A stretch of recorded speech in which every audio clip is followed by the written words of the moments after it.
Test championship இறுதிப் போட்டி இறுதி கட்டத்தை நெருங்கிவிட்டது. இரண்டாவதாக இன்னிங்ஸ் ஆடிய ஆஸ்திரேலியா 207 ரன்னுக்கு ஆல் அவுட் ஆனது.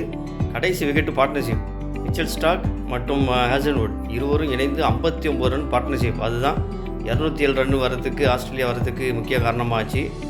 ரெண்டாவது இன்னிங்ஸை தொடங்கிய சவுத் ஆஃப்ரிக்கா ஒரு நல்ல வலுவான நிலையில் உள்ளது. பூமா 65 ரன்னும், மார்க்கம் முதல் இன்னிங்ஸில் டக் அவுட் ஆன மார்க்கம் சுதாரித்து விளையாடி எக்ஸ்ட்ரானியான ஒரு செஞ்சுரி அடிச்சிருக்கார். 102 ரன்கள் நாட் அவுட். இன்றைக்கி நடக்கக்கூடிய மேட்ச் ரிசல்ட் மேட்ச்சு வெறும் சவுத் ஆஃப்ரிக்காவுக்கு 69 ரன் தான் அடிக்க வேண்டும். நீண்ட நாள் கனவு சவுத் ஆஃப்ரிக்கா படிக்குமா என்பதை பொறுத்திருந்தான் பார்க்கணும். பட் கைவசம் 8 விக்கெட் இருக்குது. இந்த 8 விக்கெட்டு ப்ளஸ் ஒரு 69 ரன் தான். ஓவரால் ஆல்மோஸ்ட் 90% வெற்றி வாய்ப்பு சவுத் ஆஃப்ரிக்கா தான் இருக்குது. 27 வருஷ கால அந்த சாதனையை முறியடிப்பாங்களா? இது வரைக்கும் ஐசிசி கப்பு சாம்பியன் டிராஃபி மட்டும்தான் சவுத் ஆஃப்ரிக்கா அடிச்சிருக்கு. எந்த ஐசிசி கப்புமே சவுத் ஆஃப்ரிக்கா அடிக்கலை. இது நீண்ட நாள் கனவை சாதிக்குமா என்பதை இன்றைய முடிவு தெரிந்துவிடும்.